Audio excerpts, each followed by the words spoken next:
Hola a todas, bienvenidas a Emprendedoras Unidas en vivo. En el día de hoy tenemos el gusto que nos acompañe una gran emprendedora. Ella es Denise Goldfarb. Denise se proyecta como una ejecutiva de alto nivel en el ámbito de recursos humanos, cultura digital y transformación organizacional. En su sitio, The People Future, se describe como speaker, consultora, autora y educadora, con especialidad en transformación, cultura digital y talento. En diversos perfiles se la menciona como una ejecutiva con más de 20 años de experiencia en compañías reconocidas mundialmente. Fue ejecutiva en Microsoft y Walmart Chile, ocupando cargos vinculados a la gerencia de personas y transformación organizacional. Ha trabajado en industrias como tecnología, retail, telecomunicaciones y energía, liderando estrategias de cambio cultural. En su rol actual es CEO y fundadora de People Future, consultora que acompaña empresas en su transformación centrada en las personas. Autora del libro Consciente de mi futuro, orientado al éxito profesional en la era digital. En su sitio web figura que ha realizado más de 300 conferencias en más de 10 países y más de 50 workshops con más de 200.000 alumnos en LinkedIn, reconocida en Chile como una de las ejecutivas más influyentes en LinkedIn. The People Future se posiciona como una consultoría que fusiona transformación, cultura digital y talento, orientando su trabajo hacia temas como el futuro del trabajo, diversidad e inclusión, marca personal, experiencia de personas y cultura organizativa. Su estrategia incluye conferencias, talleres, asesorías, consultorías y programas de formación. Hola Denise, ¿qué tal? Bienvenida, un gusto tenerte, un placer.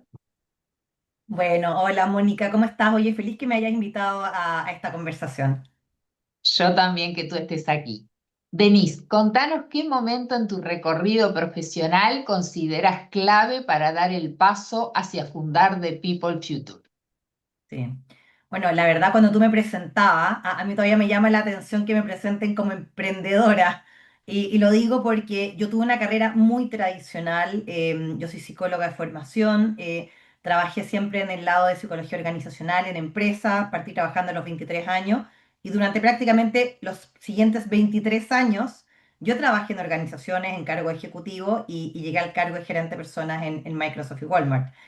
Pero a mí me pasó un punto de inflexión, Mónica, ahí respondiéndote, y que fue justamente cuando llego a estos cargos.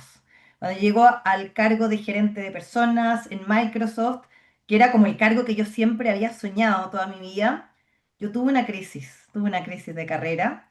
¿Por qué? Porque me di cuenta que todavía me quedaban 20 años por delante. Ya había alcanzado como el check, ¿has visto, no? Que a veces uno se pone como ciertos desafíos y como que los va cumpliendo y le pones un check.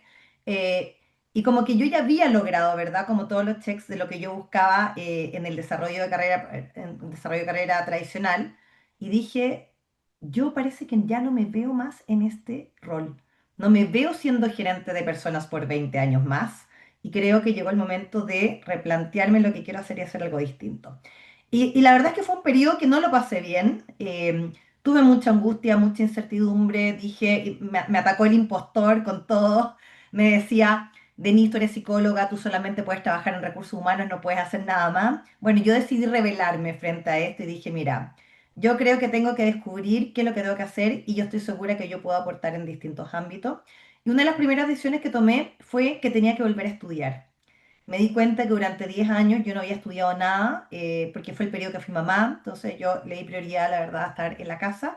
Y dije, creo que tengo que volver a estudiar y voy a estudiar algo que me abra la cabeza, así que estudié sobre tecnología exponenciales, me fui a Estados Unidos, Silicon Valley, y me ayudó muchísimo. Yo por eso siempre recomiendo mucho.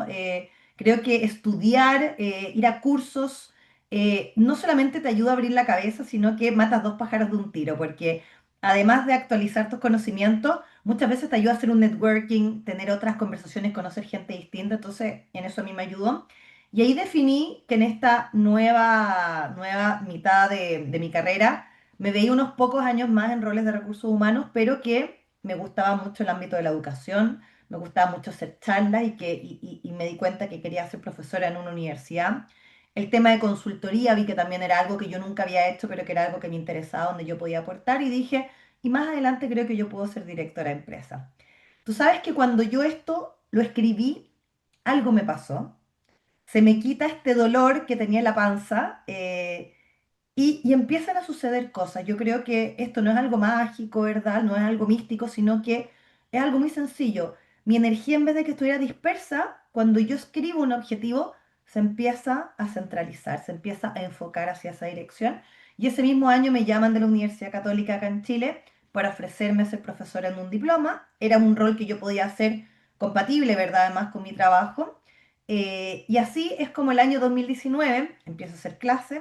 Decidí inscribirme en un MBA porque me dijeron que era importante, ¿verdad?, tener el grado de máster si yo quería desarrollar la carrera académica. Y yo tenía un postítulo, entonces dije, bueno, la verdad es que yo sé que no voy a ser de las alumnas más jóvenes en el MBA, no me importa, es algo que siempre yo había tenido ganas de hacer, lo voy a hacer ahora. Y además me cambió de trabajo, ya me ofrecen el rol de Walmart para estar a cargo de 50.000 personas. Y digo, bueno, me cambio de rol, no sé cuántos años más me quedé en esto, yo creo que no tanto, pero sí inicié este tema de la carrera académica. Y luego me contactan de LinkedIn diciéndome, mira, vimos un webinar tuyo, nos encanta cómo hablas de los temas, eres muy clara, te interesa ser instructora. Yo ya acá tuve que tener una conversación con mi empresa, decir, oye, no sé si esto es compatible, se puede hacer o no. Me dijeron, no hay ningún problema, esto es educación, lo puedes hacer. Entonces yo empecé además a desarrollar cursos para LinkedIn Learning. De hecho, a la fecha tengo 14 cursos publicados y 200.000 alumnos, que es la cifra que tú das al principio. Esto yo durante 4 años en paralelo a mi rol ejecutivo, yo me dediqué a hacer clases. Me voy del mundo ejecutivo en agosto del 2022. Y ahí yo digo, bueno, ¿me quedan algunos años más en estos roles o ya apuesto a mi proyecto nuevo? Y decidí lo segundo. Dije, creo que acá toda mi energía está puesta en hacer algo distinto. Voy a armar un proyecto nuevo. Dije, ¿en qué ámbito yo puedo aportar? Y una de las primeras cosas que dije, bueno, yo llevo 6 años haciendo charlas. Yo la verdad es que nunca cobré un peso por una charla, porque siempre me llamaban porque yo era ejecutiva de una empresa, pero yo llegué a dar charlas en hoteles con 800 personas en el fondo, o sea, charlas grandes. Dije, bueno, creo que este es un servicio que hoy día yo lo puedo ofrecer como un servicio profesional. Yo también puedo hacer workshops, yo estoy dedicada, siempre me he especializado en desarrollo profesional, talento, nuevas tendencias, futuro del trabajo, entonces voy a armar una consultora donde yo ofrezca estos servicios, asesoría, workshops, charla. Armé mi página web. Entre medio me fui de viaje con mi familia, un sueño que teníamos de siempre. Nos escapamos 5 semanas, Mónica. Nos fuimos con mi marido, con mis 2 hijos, y era algo que yo siempre fui muy mala para tomarme vacaciones, de la que siempre me faltaba tomarme vacaciones, y en algún minuto después de la pandemia dije, ¿sabes qué? La vida hay que vivirla ahora, así que nos dimos como ese mini retiro que fue maravilloso. Nos fuimos a Asia, a Oceanía y Asia. Y a la vuelta dije, bueno, esto ya inicia un nuevo capítulo. Yo ya también había hablado con la universidad para hacer clases en otros programas, empecé a hacer clases en el MBA. Y así el año 2023 inicio este nuevo camino que es bastante reciente como emprendedora. Y sabes que yo creo que cuando uno ha hecho las cosas, cuando tú ya habías trabajado desde antes, en qué tú te especializas. Yo ya había tenido muchos escenarios fuera de mi empresa, ¿verdad? Había participado en muchas actividades, en muchos congresos, entonces fue algo que se dio de una manera bastante natural. Pero creo que eso fue porque yo había invertido mucho en pertenecer a distintos gremios, a distintas comunidades, a hacer muchas charlas externas, internas. Entonces, creo que la gente, yo ya me había posicionado con un nombre, con una temática, y las cosas fluyeron bastante. Entonces, hoy día yo te diría que ya a un poquito más de 2 años, 2 años y medio de haber formado mi empresa, he trabajado con más de 70 empresas en total, ayudando justamente sus procesos de cómo potenciar el desarrollo de talento interno. Y hoy día algo que se está buscando en las empresas es cómo empoderamos a las personas para que ellos desarrollen su carrera profesional y que no se queden esperando a que la empresa o su jefe les venga a decir el próximo paso. Entonces, Esto es algo que a mí me inspiró tanto que el año pasado publiqué mi primer libro, que también lo nombraste, Esto es consciente de mi futuro. Y acá yo desarrollo un método, una metodología, donde la gente hace un test online que es gratuito, te da un informe, un reporte, y hay un método que es el método CAM, carrera, aprendizaje, marca personal, que son los tres pilares que tú tienes que trabajar por tu desarrollo. Bien, perfecto.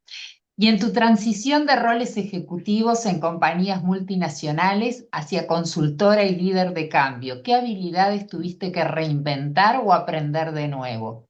Uf, varias. Lejos lo que más me costó fue aprender a cobrar. Ponerle un precio, un valor a mi servicio. ¿Por qué? Porque cuando uno está en el mundo ejecutivo, la única vez que te toca negociar es cuando te cambias de trabajo y que ahí Claro. tu negocio es tu sueldo. Y la verdad es que podían pasar muchos años o no sin que tuvieras que negociar nada más. Y acá cuando uno trabaja en consultoría, tú tienes que ponerle un valor a tu servicio y eso lo tienes que estar haciendo constantemente, todas las semanas o no, cuando te piden una propuesta. Entonces creo que eso fue para mí lo más difícil en relación a primero, me di cuenta que yo no sabía los precios que cobraba el mercado. Entonces empecé a hablar con otros emprendedores, eso fue para mí muy importante, hablar con otros emprendedores tener conversaciones muy abiertas, cuánto cobras tú por este servicio, con qué criterios usas, ¿verdad?, para establecer un valor, cómo lo haces para negociar. Entonces, eso fue un poco a ver, a saber del mercado, precios, valores, pero lo segundo y lo que más me costó fue que me daba mucha vergüenza hacerlo. ¿Ya? Cada vez claro, me preguntaban, ¿y cuánto cobras por esto? A mí te juro que era como que, ¡ay, qué incómodo, Sí, ¿verdad? Decía yo, ojalá que alguien hiciera esto por mí. De hecho, en algún minuto yo me junté con un manager, ¿o no? Que esta persona intermediaria que te negocia, pero la verdad sentí que no era una persona que me iba a representar bien y dije, bueno, parece que hasta que no encuentre a la persona adecuada, esto es algo que no voy a poder delegar, lo tengo que hacer yo. Y creo que cometí muchos errores al principio probablemente. Acá, por ejemplo, a lo largo del camino me dieron algunos consejos, por ejemplo, de que a veces tal vez tú cobras una tarifa para grandes empresas, pero si te llama una empresa mediana, probablemente vas a quedar automáticamente fuera o no, porque es una tarifa que está fuera. Entonces, tal vez la necesidad de establecer tarifas diferenciadas, ¿verdad?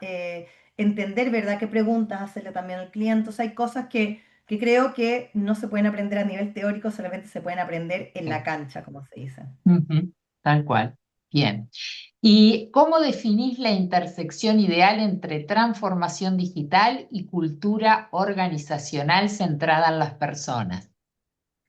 Bueno, a ver, la transformación digital muchas veces se centra demasiado en la tecnología, en el proceso. Y la verdad es que la gran clave es que las personas decidan abrirse a los cambios. O sea, cuando tú no trabajas, el que las personas se abran a los cambios, las cosas no funcionan.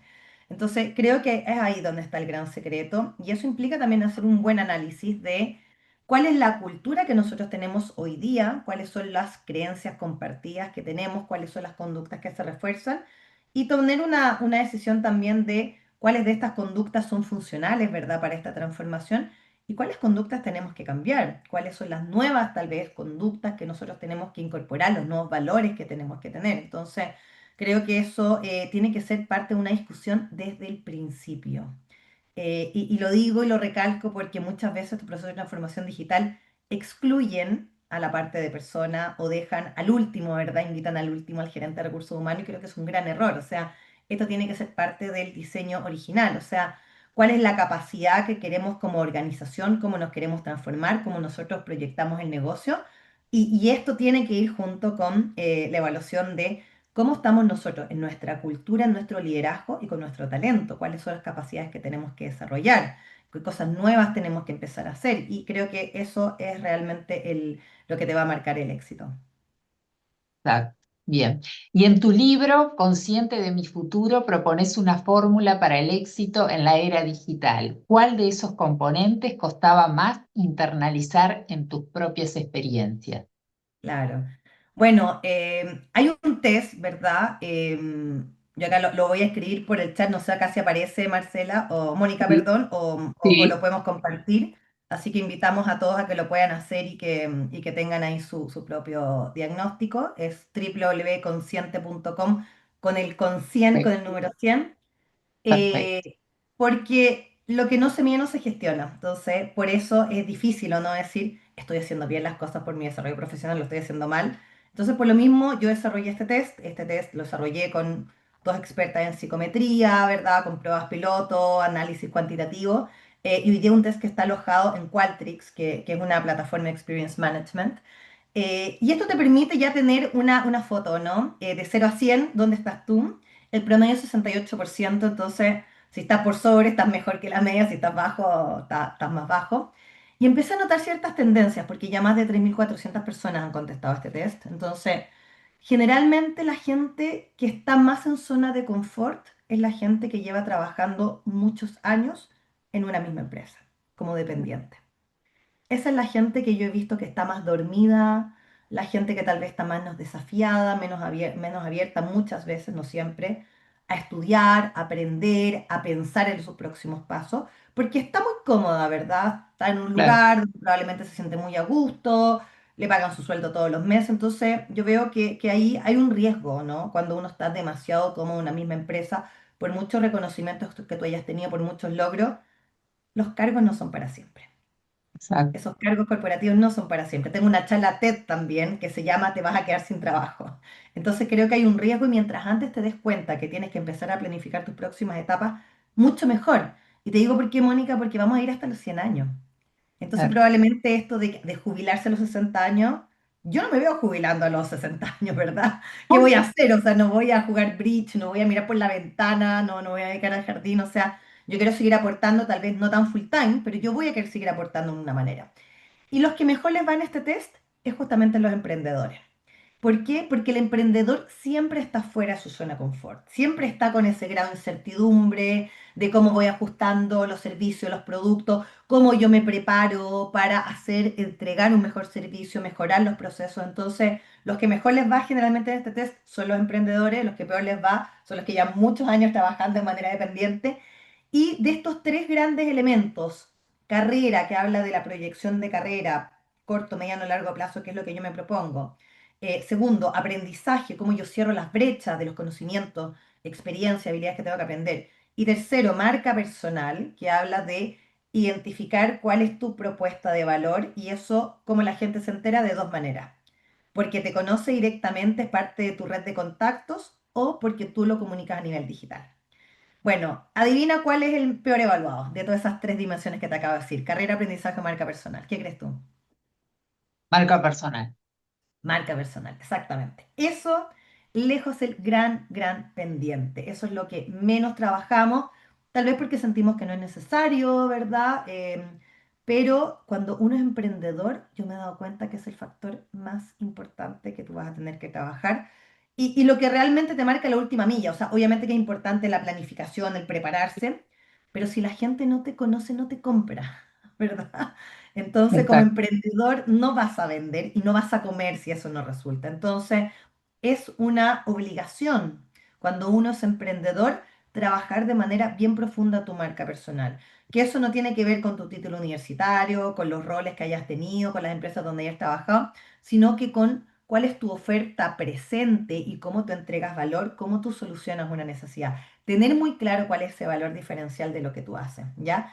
Y también entender y conocer muy bien quién es tu cliente, a quién le hablas tú, quién va a querer ese servicio. Entonces, creo que esas son las dos primeras preguntas que hay que contestar. Entender muy bien cómo tú ese servicio lo ofreces de una manera diferente a otras personas que puedan ser parte de tu competencia. Y tercer elemento, cómo lo comunicas. Cuando tú estás en una red de contactos, la verdad es que uno probablemente no hace un plan de comunicación. ¿Por qué? Porque eso se da de manera natural en las conversaciones que tú vas a tener, en las interacciones. Entonces, la gente que trabaja contigo, que te ve, sabe cómo es la Mónica, sabes cuál es tu esencia, ¿verdad? O sea, tú no tuviste que hacerle una presentación para que ellos supieran cómo te aportas valor. Pero la gente que no te conoce, te va a conocer como probablemente de manera digital por tus redes Ujú. sociales, por tu página web, ¿verdad? Porque te entrevistaron en un podcast. Entonces, ahí sí tú tienes que trabajar mucho mejor cuál es tu mensaje, cómo entregar claramente tu propuesta de valor. Yo una de las cosas que recomiendo acá, yo hago talleres de este tema, Mónica, y de hecho a propósito de que marca personal era lo menos trabajado, decidí hacer este año un programa que se llama Impulsa tu marca personal. Es un programa que actualmente lo tengo en un formato híbrido que tiene una parte presencial, pero ya lo estoy preparando para lanzarlo próximamente en un formato digital y que esté disponible para todas las Oh, personas de Iberoamérica y de habla hispana, ¿verdad? Y es un bien, programa muy práctico, con un manual de ejercicios, de trabajo, parte por el test y de trabajar y hacerse realmente y contestar esas preguntas que son fundamentales y con foco especialmente en cómo yo logro posicionarme a nivel digital, ¿ya? Yo lo que soy más experta en redes sociales es LinkedIn, porque bueno, te contaba que soy instructora, por Microsoft también me tocó, me entrenaron directamente de Microsoft de LinkedIn, y es una red que es importante, yo diría, siempre es importante, ¿por qué? Porque es la mayor red profesional del mundo con 1.200 millones de usuarios. Es una red donde probablemente tal vez tu producto puede ser B2C y tal vez Instagram es tu canal principal, pero la gente empieza a cuadrar información. Entonces, tal vez como Instagram es un canal muy visual, tal vez la gente quiere conocer más de tu trayectoria. ¿Y dónde va a aparecer esa información? Probablemente en tu LinkedIn. Entonces, igual tú tienes que trabajarlo, por mucho que tu exacto, producto sea un producto más B2C, ¿ya? Entonces, creo que es una parte como de medular de lo que es como tu esqueleto, ¿no? Que tú tienes que exacto. trabajar y tenerlo también muy bien desarrollado. Una de las cosas, por ejemplo, que yo recomiendo es pensar en sí mismo en términos de tres hashtags. ¿Cuáles son los tres elementos donde tú eres experto? Lo mío es talento, futuro del trabajo, diversidad e inclusión. Ya son los tres ámbitos donde yo más me he especializado. Y bueno, y una de las cosas que me ha tocado también últimamente hacer mucho ha sido mentorías, preparar a mujeres también, para, por ejemplo, si quieren asumir roles directivos. Y también me ha tocado trabajar con emprendedores. Ujú. Bien, bien, Denise. Al trabajar con empresas en distintos países, ¿qué diferencias culturales y desafíos de liderazgo te aparecieron al adaptar tus enfoques? Mira, más factores comunes que diferencias, yo te diría. Una de las cosas comunes, que no lo digo con orgullo, porque de hecho es una cosa que a mí me preocupa, es que los líderes no consideran como parte de sus funciones la gestión de personas. Eso es algo que me ha tocado constatarlo en distintos países. Por ejemplo, estoy en una reunión, en una empresa muy importante con 500 líderes. Llevo una charla, la importancia de la cultura, el liderazgo y pregunto, ¿quiénes de los que están acá trabajan en gestión de personas? Adivina quiénes levantan la mano, los que trabajan en recursos humanos. Y después pregunto, ¿quiénes de los que están acá lideran un equipo de trabajo? Todos levantan la mano. Y les digo, perdón, ¿no es lo mismo? Claro, Si ustedes tienen un equipo de trabajo, parte de sus funciones no es la gestión de personas, ¿por qué no levantan la mano primero? Y como que se quedan todos pensando, no lo tienen incorporado, Mónica, ¿ya? Lo exacto, ven como un extra. La evaluación de desempeño, la encuesta de clima, es algo que me quita tiempo, algo que me pide el área de recursos humanos. Entonces, creo que hasta que el líder no haga ese clic en la cabeza de que su función principal es gestionar personas y que a través de la gestión de personas, de desarrollar el máximo potencial de cada una de las personas que trabaja conmigo, yo voy a conseguir los resultados de negocio hasta que no hagamos ese clic, no vamos a poder realmente tener un avance real. exacto. Bien. ¿Y cómo me dice el impacto real de tus proyectos de transformación? ¿Qué indicadores, feedback o señales usás para saber si algo cambió? Bueno, lo primero yo te diría que es el feedback. Creo que con una charla, generalmente, ¿qué es lo que tú vas a lograr con una charla? Vas a lograr sensibilizar, vas a lograr informar, vas a lograr, ¿verdad?, que haya más apertura, pero realmente los proyectos donde tú puedes ver más cambios son los que involucran distintas actividades, no solamente una charla. Ya es muy difícil a través de una intervención puntual poder lograr un cambio real. Por lo mismo, yo con distintas empresas estoy trabajando a niveles distintos, yo te diría con distintas capas de líderes, ya también trabajando con las capas de colaboradores, de profesionales. Entonces, cuando tú logras trabajar con la capa de arriba y con la capa de abajo, tú vas notando cambios, ¿verdad? Cuando tú lo haces como un workshop con ejercicios, cuando la gente prepara esto, obviamente que ahí se empiezan a producir cambios, ¿ya? Yo con mi test, por ejemplo, puedo sacar una foto inicial, cuál es el punto de partida, y los puntos en el fondo de cómo ha avanzado se pueden ir midiendo, por ejemplo, en términos de, después de hacer un programa, por ejemplo, liderazgo femenino, cuántas de esas personas tuvieron promociones, cuántas de esas personas tuvieron movimientos laterales, ¿verdad? Y generalmente hay mucho feedback también del cambio de la forma de pensar, que yo creo que ese es el paso más importante. Gente que me ha dicho, sabes que me atreví a postular un concurso interno y era algo que nunca me he atrevido, que nunca me había cuestionado. Son parte, ¿no? Como de esos cambios que se logran. A veces la gente se hace cuestionamientos bien profundos y hay gente también que me ha escrito, después de leer mi libro, que me dice, después de leer tu libro, decidí renunciar a mi trabajo y iniciar realmente un nuevo camino. Entonces, creo que es súper importante parar, no seguir por inercia, en el fondo, en un rol, ya sea corporativo o en un emprendimiento, seguir por inercia. Y a veces puede pasar, ¿o no? De que a veces uno se enamora también de su servicio, de su producto, tal vez no funcione ese producto, pero uno como que sigue intentando a ver cómo está y yo creo que es importante como emprendedor tener esa flexibilidad, ¿o no? De decidir qué ajustes le voy a hacer, cómo entiendo mejor la necesidad, qué cosas distintas puedo hacer y creo que en el mundo del emprendimiento hay que hacer una constante experimentación. Totalmente, totalmente. ¿Cuál ha sido el proyecto más retador hasta ahora y qué lecciones llevas contigo de esa experiencia?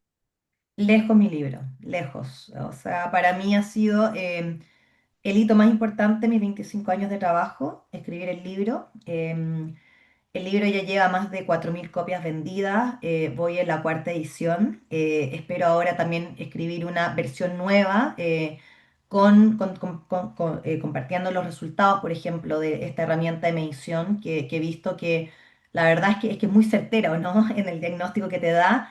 Y lo otro que me gusta mucho de la herramienta es que la gente se siente desafiado, ¿no? Se siente interpelada, especialmente la gente que saca un puntaje bajo, decir, oye, realmente me doy cuenta que hay un montón de cosas, de conductas por el desarrollo profesional o preguntas que yo no me estoy haciendo y que creo que llegó el momento de empezar a preocuparse y ocuparse de este tema. Entonces, creo que eso ha sido también como bien relevante. El feedback que recibió ha sido precioso, como te digo, mucha gente que me ha escrito, gente que no conozco. Gente que me he encontrado, lectores, esto también yo lo he entregado con grupos de lectura, entonces he tenido mucho feedback del libro, muchos agradecimientos por el método, y eso ha sido lejos para mí lo que creo que ha causado mayor impacto en mi carrera profesional, mía y de otros. O sea, más Ujú. allá de la charla de sensibilizar, leer un libro obviamente te demora más tiempo, te permite procesarlo de una manera distinta y el libro además es muy práctico, ¿no? Tiene muchos recursos, por ejemplo, de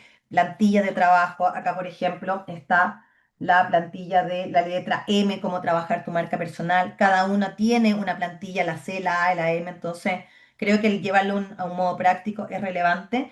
Bueno, y otra cosa también fue que este libro yo lo publiqué en inglés este año. Me invitaron a hacer una presentación a Dubái, Emiratos Árabes Unidos, y dije, bueno, no puedo ir con el libro en español, entonces decidí también publicarlo en inglés. El título es 100% Future Ready. También lo presenté en Harvard este año en abril en el Latam Business Conference. Entonces ha sido muy bonito hablar de esto, ya no solamente en el mundo hispano, sino que también a un nivel más global. Y espero que este mensaje trascienda, entender que hoy día las nuevas reglas del desarrollo de carrera no es quedarse esperando a que tu empresa o tu jefe te diga el próximo paso, sino que al contrario, tú tienes que hacerte cargo y tú tienes que ser consciente de tu futuro. Exacto, exacto. En cuanto a visibilidad personal, ¿cómo construís tu marca como líder de pensamiento sin perder autenticidad ni saturar tu propuesta? Bueno, a ver, creo que algo que me jugó a favor es que yo siempre he sido muy activa compartiendo en redes sociales. Yo tengo un LinkedIn, tengo un Instagram también profesional. Y en general se me da de manera muy natural de ir compartiendo pensamientos, reflexiones, actividades, aprendizajes que yo había tenido. Tengo una comunidad de más de 70.000 personas en redes sociales también, así que incluye a tú, Mónica, que también me hablábamos al principio, que me conociste de esa manera, así que espero que nos conozcamos luego en persona. Me Entonces creo que encantaría. conectarse no desde el mostrarse, sino que desde qué mensaje tengo para compartir que le podría ayudar a otros, esa es la clave que hay que contestar. Y creo que las mujeres particularmente somos muy tímidas y pudorosas en mostrarnos y creo que eso es un gran problema. Si nosotros realmente queremos avanzar en temas de equidad de género, no nos quedemos sentadas esperando. Creo que ese cambio tiene que partir por nosotros. Y una de las primeras decisiones que tenemos que hacer es yo decidir también compartir mi visión y cómo también yo compartir mis aprendizajes con otros sin vergüenza y sin pudor. Tal cual, Tal cual. Denise, ¿qué le dirías a una mujer que quiere emprender y no se anima? Eh, atrévanse, pero háganlo de una manera planificada, ¿ya? Creo que esto no hay que hacerlo como un salto al vacío. Yo les comentaba al principio, este plan, yo lo armé el año 2018. Armé mi empresa recién el año 2023, ya pasaron varios años. Y hubo pasos intermedios, ¿verdad?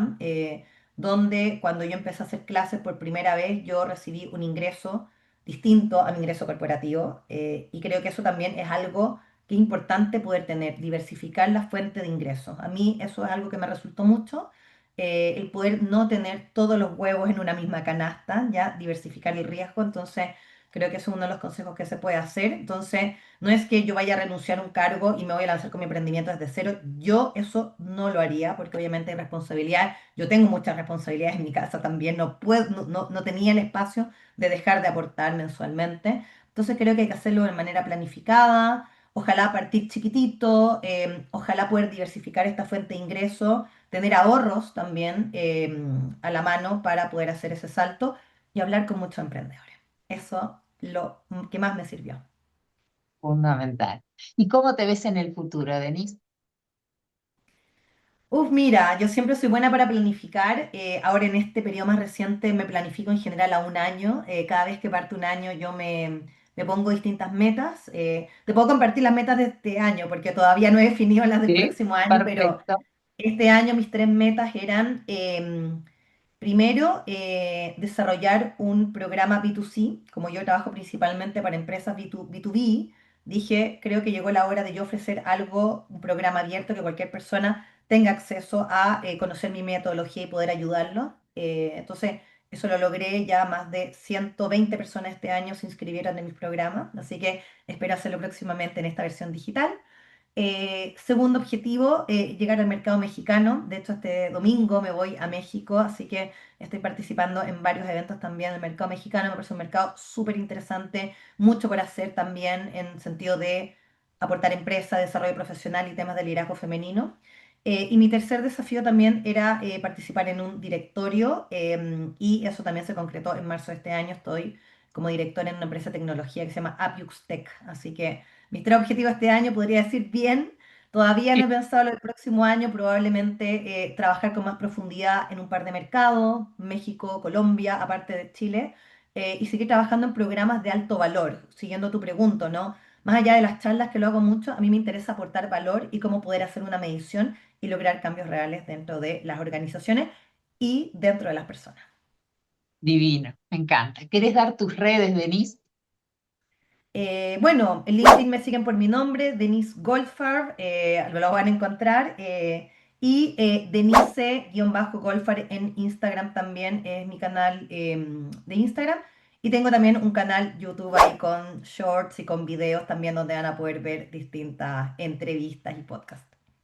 Muy bien. Entonces, para despedirte, vamos a decirte, Denise, tu trayectoria demuestra que liderar hacia el futuro no es cuestión de tecnología, sino de humanidad. Has tejido puentes entre lo corporativo y lo humano, entre la estrategia y el alma, y has mostrado que la transformación real comienza cuando las personas recuperan su voz, su propósito y su brillo. Que tu obra siga marcando camino, que tu palabra inspire acción y que The People Future continúe siendo el faro para organizaciones y líderes que quieren no solo competir, sino trascender. Muchísimas gracias, Denise, por este tiempo que te has dedicado a nosotras. Desde Uruguay, en nombre de todas las emprendedoras, te agradecemos. Has aportado mucho valor y, bueno, mucha presencia y sabemos lo referente que sos en todo esto. Bueno, muchas gracias, Mónica. Así que un abrazo, espero estar pronto por Uruguay también. Chao. Las invito a suscribirse al canal, darle like y activar las notificaciones para enterarse de la próxima entrevista.